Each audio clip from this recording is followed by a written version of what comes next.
always wanted proximity. Humans have always wanted what we want, where and when we want. That hasn't changed. What we want changes, but the fact that we want what we want has not changed. But the transformative situation today is that we can do things we could never have done before. So when you understand the dominant logic of digital, that allows us to put things all over the universe, ever closer to each moment of demand, and then over time, the value proposition of waiting. Kaihan and I are really proposing that we set up business models and technology platforms to procrastinate, to encourage us to wait as long as possible before adding value.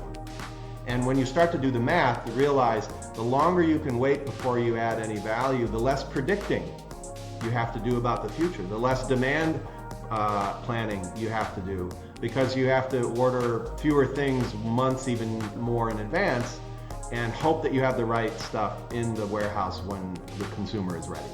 So this is something that people have wanted forever. Digital allows us to do it in ways we could never have done before. I think if you took any business or industry and you could follow the value chain, and you could say, if I take a raw material, I add a little bit of value to it, and then I add a little value to it, kind of, you can see a scope, a stack of how value gets increased.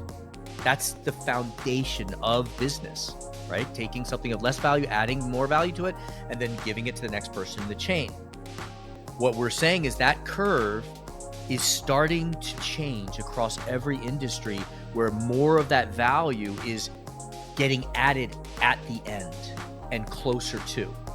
So whereas before, maybe it was, I don't know, picture an airplane taking off on an even slope.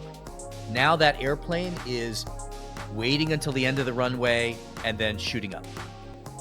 And that has massive implications for every industry. And as the structural changes get adopted, that's going to change many industries permanently.